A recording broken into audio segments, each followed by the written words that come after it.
কত ওয়াক্ত? শিখে যান বন্ধু। আপনি ফজর পড়ার পরে জোহর পর্যন্ত ইনকেস আপনার গুনাহ হয়ে গেছে, কি হয়ে গেছে? গুনাহ হয়ে গেছে। নবীজি জানিয়ে দিয়েছেন ওই ফজর পড়ার পরে জোহর পর্যন্ত যে গুনাহ করলা, এই ফজর এবং জোহরের মাঝখানে নামাজ দুইটা পড়ার কারণে মাঝখানের গুনার কাফফারা হয়ে গেল। জোহর থেকে আসর, আসর থেকে মাগরিব, মাগরিব থেকে ঈশা পর্যন্ত মাঝখানের গ্যাপের মধ্যে বন্ধু গুনাহ যে সগীরা গুনাহ, ছোট ছোট গুনাহগুলি আপনি করেছেন, ওই 5 ওয়াক্ত নামাজের গ্যাপের গুনার কাফফারা হয়ে গেল। এবার আসেন দৈনিক প্রতিদিনের গুনার কাফফারা হয়ে গেল। এবার আসেন বন্ধু ওয়াল জুমআতু ইলাল জুমআ, এক জুমা থেকে আরেক জুমা, কি এক জুমা থেকে আরেক জুমা। কিন্তু এখন আপনারা যে ডিজিটাল জুমার নামাজ পড়েন, এই নামাজ দিয়ে ফায়দা হবে না। খতিব সাহেবকে জিজ্ঞেস করেন মনে কত কষ্ট যদি সত্যিকারের খতিব হয়। বলে হুজুর কেন লাভ হবে না?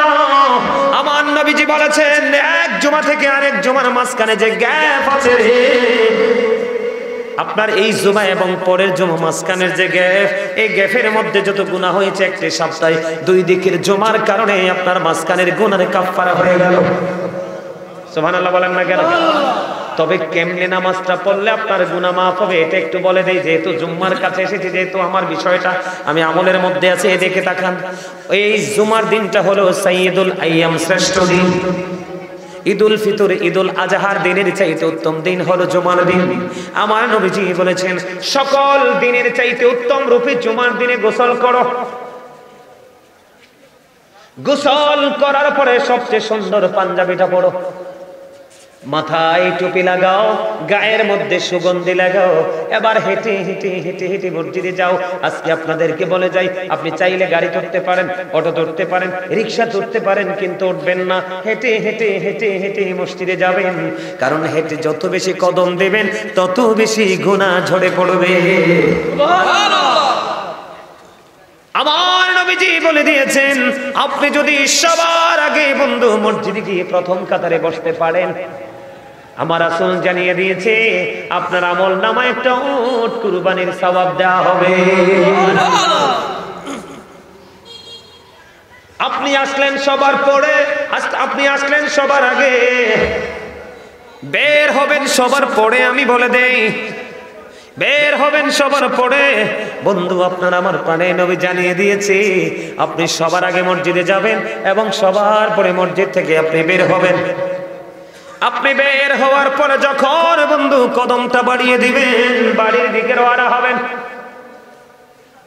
বাড়ির দিকে যখন রওনা হবেন, আপনার আমার প্রাণের নবী জানিয়ে দিয়েছে বন্ধু আপনার বাড়ি যাইতে যতগুলো কাইক লাগবে, কদম লাগবে, প্রত্যেকটা কদমের বিনিময়ে বিনিময়ে 1 বছরের নফল ইবাদতের সওয়াব দেওয়া হবে। আপনি নামাজ ওইভাবে পড়তে হবে, তবে টকটকে লাল পাঞ্জাবি পরে যেতে পারবেন না, টকটকে লাল গেঞ্জি পরে যেতে পারবেন না, টকটকে লাল শার্ট পরে যেতে পারবেন না। কারণ একবারে টকটকে লাল কাপড় ইমানদার পুরুষের জন্য মাকরুহে তাহরিমি, এটা হারামের অন্তর্ভুক্ত। জুড়ে জুড়ে কন্যা নাউজুবিল্লাহ। একটা জুমা থেকে আর একটা জুমা। এবার আমি চলে যাব বন্ধু ওয়া রমাদানু ইলা রমাদান।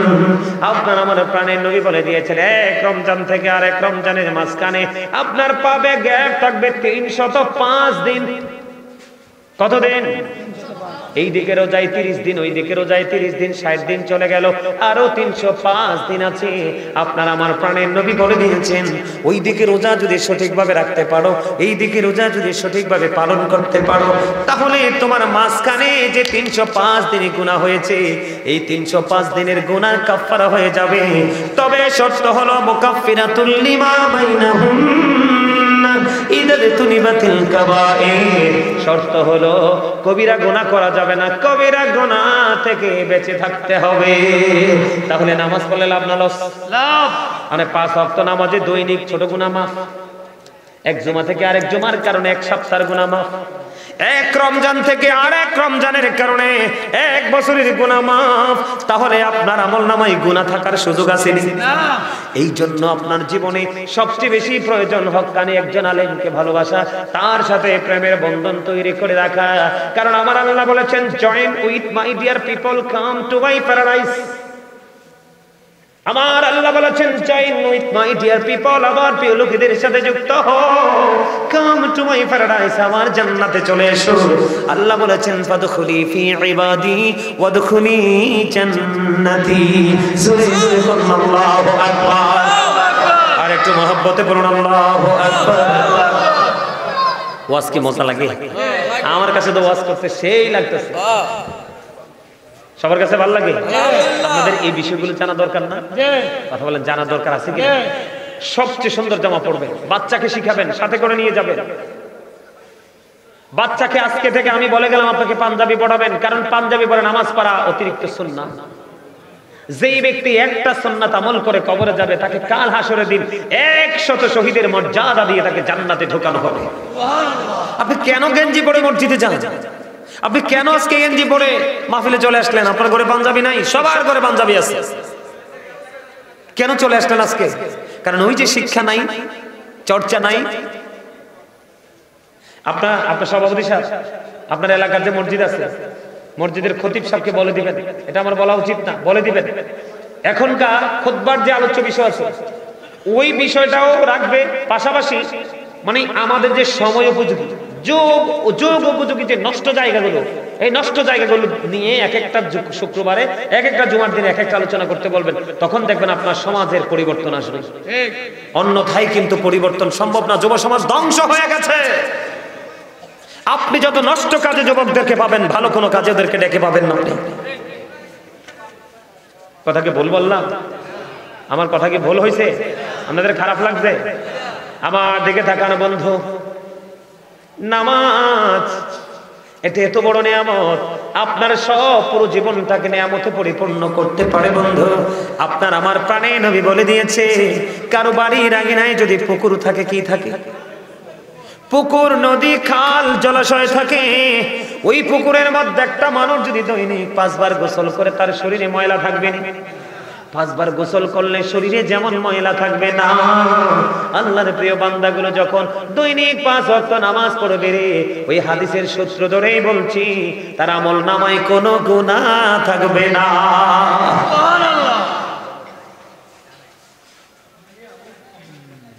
হযরত আবু যর রাদিয়াল্লাহু তাআলা আনহু থেকে হাদিস কানা বর্ণিত, আমার নবী শীতের দিনে বের হলো। বের হওয়ার পরে দেখলেন গাছের পাতাগুলো বিরামহীন ভাবে জড়ে জড়ে পড়ছে। এবার আপনার আবার প্রাণে নবী বন্ধু এই অবস্থা দেখে গাছের ডাল ধরলেন, আবু যরকে ডাক দিলেন। আবু যর উত্তর দিলেন, লাব্বাইকা ইয়া রাসূলুল্লাহ। আবু যর হাজির হলো। আমার নবী বললেন, রে আবু যর, তুমি চাইয়া দেখো, শীতের কারণে গাছের পাতাগুলো যেমনি শুষ্ক হয়ে জড়ে জড়ে পড়ে, আল্লাহর প্রিয় বান্দা যখন নামাজের মাধ্যমে আল্লাহর কুদরতি কদমে যখন সিজদাটা লাগাইয়া দিবে, ওই শীতের দিনের গাছের পাতার মতো তার সমস্ত জীবনের গুনাহগুলি ঝরে পড়ে যাবে। সুবহানাল্লাহ। তাহলে নামাজের দরকার আছে না নাই? অলসতা দেখাইয়া, বিভিন্ন অজুহাত দেখাইয়া নামাজ ছাড়বেন নি? আরো জোরে কোন ছাড়বেন? বন্ধুরে আমার, ইমাম আযম আবু হানিফা রাহমাতুল্লাহি আলাইহি উনি কেমন ভাবে নামাজ পড়তো দেখেন, কেমন তাকওয়া ছিল ওনাদের মধ্যে। তিনি বন্ধু কমপক্ষে 40 থেকে 50 বছর পর্যন্ত তিনি ইশারের নামাজের ওযু দিয়ে ফজর পড়তো। সুবহানাল্লাহ কন্যা, আরো জোরে কন্যা। তাহলে এইভাবে নামাজ পড়ার চিন্তা করবেন তো? নামাজের দরকার আছে না নাই? নামাজ মানুষকে জীবনের গুনাহ থেকে, সব কাজ থেকে বাঁচায় রাখে। যদিও গুনাহ হয়, গুনাহ মাফের জন্য সহযোগিতা করে। জোরে জোরে কোন সুবহানাল্লাহ। আল্লাহ কথা কলম দেন, তো ওয়াজ শেষ করে দেওয়া লাগবে। 1.5 ঘন্টা হয়ে গেছে। না না না না, ঢুকলে আর সময় লাগবে তো। আমার কথা বুঝতে পারছেন আপনারা? এই তোমরা যারা এর বাইরে এসে তাবারুক করছে, আমার ওয়াজ শেষ, 1.5 ঘন্টা হয়ে গেছে, আমি আর ওয়াজ করবো না। ভিতরে আসো। তাবারুক নিবা না? তাবারুক নিবা না? তাবারুক নিবা নি? নিলে ভিতরে আসো। তাবারুক নিলে ভিতরে আসো, না দাঁড়ায় থাকা যায় না। আসো, আমার মাহফিল শেষ। এদিক তাকান, আমার দিকে তাকান। একটা বিষয় নিয়ে আলোচনা একবারে না করলেই নয়। সেই বিষয়টা হলো, এখন আমাদের বাংলাদেশের বিয়ে শাদী মুসলমানিতে গান ছাড়া কিছু হয় না। ইমাম সাহেব ওই দিন কই জানি গানে যাইয়া দেখলাম, এবার সে কওমি হোক, সুন্নি হোক, যেই দলেরই হোক, একজন আলেম তো। আমাদের মধ্যে আমাদের আকীদাগত দ্বন্দ্ব বা আকীদাগত বিতর্ক আছে, এটা থাকবে। কিন্তু একজন আলেম বিয়ে বাড়িতে গান থামিয়ে দেওয়ার কারণে পরে তাকে এমন ভাবে আঘাত করেছে, নাউজুবিল্লাহ বলেন, এদের ঠিকানা কই? তখনই আমি সিদ্ধান্ত করেছি যে আমি এই বিষয়টা নিয়ে একটু ওয়াজ করবো, করার দরকার আছে না? গান আপনারা একটু শুনবেন না আমার এই ওয়াজটা? একটু আমি করতে চাই। নির্লজ্জের মতো, বেহায়ার মতো যে মিউজিকের সামনে বসে বসে ডান্সিং করে, কি মজা, কি যে মজা পায় কি পায় না? এদিকে তাকান, মজা পায়নি? আমি আপনাদেরকে বলি, আমার নবীজি বলেছেন, এদিক তাকান, কিয়ামতের পূর্বক্ষণে গান বাদ্যযন্ত্র বেড়ে যাবে। এই গান বাদ্যযন্ত্র বেড়ে যাওয়াটা কিয়ামতের আলামত। The music and musical instrument will be increased. গান বাদ্যযন্ত্র বেড়ে যাবে, এটা কিয়ামতের আলামত। নাউজুবিল্লাহ বলবেন না? আমার দিকে তাকান বন্ধু, নবীজি জানিয়ে দিয়েছেন, মাঠে পানি দিলে যেমনি ফসল তৈরি হয়, কে হয়? মাঠে আপনি পানি দিলে যেমনি ফসল তৈরি হয়, গাছের গোড়ায় পানি দিলে যেমনি গাছ সতেজ থাকে, ফল ফুল আসে। আমার নবীজি জানিয়ে দিয়েছে রে, গাছের গোড়ায় পানি দিলে, মাঠে পানি দিলে যেমনি ফসল তৈরি হয়, নোংরা শব্দ দ্বারা যে গান লেখা হয়েছে, ওই গান থেকে তেমনি মানুষের ঘরে, মনের ঘরে নোংরামি তৈরি হয়। আমার নবী, আপনার নবী, দু জাহানের বাদশা নবী, তিনি বলে দিয়েছেন, গানের আসরে যায় বন্ধু পাপীরা, কান লাগাইয়া মন দিয়ে গান শুনে ফাসিকরা। গান শোনার পরে কয় দারুণ হইছে, ও ফ্যান্টাস্টিক, কয় খুব মজা হয়েছে, কয় না অনেকে? আমার নবীজি বলেছে, গানটা শোনার পরে যে ফ্যান্টাস্টিক বলে, যে মজা হয়েছে বলে, সে সঙ্গে সঙ্গে কুফরি করে ফেললো। খেয়াল করেন, গানের আসরে যাওয়া কার কাজ? পাপী লোকের কাজ। মন দিয়া কান লাগাইয়া গান শোনা ফাসিকদের কাজ। আর গান থেকে মজা নেওয়া কুফরি। আমি আজকে বলে যাই, আমি বন্ধু, যেই স্টেজে গান হয় সেই স্টেজে দোয়া জায়েজ নাই। যেই স্টেজে গান হবে ওই স্টেজে মিলাদ, জিকির, দুরুদ কোনোটা জায়েজ নাই। এবার বোঝেন এটা কতটা নোংরা, কতটা দুষ্ট। আমার দিকে বন্ধু তাকান, আমি আপনাদেরকে বলি বন্ধুরে আমার নবীজি বললেন, কিয়ামতের পূর্বক্ষণে এক শ্রেণীর মানুষ আছে, তাদের চেহারা বিকৃত হয়ে যাবে। ইয়া রাসূলুল্লাহ, তারা কি তাওহীদ মানবে না? নবীজি বললেন তারা তাওহীদ মানবে। ইয়া রাসূলুল্লাহ, তারা কি তাওহীদ মানবে না? নবীজি বললেন তারা তাওহীদ মানবে, তারা রিসালাত মানবে।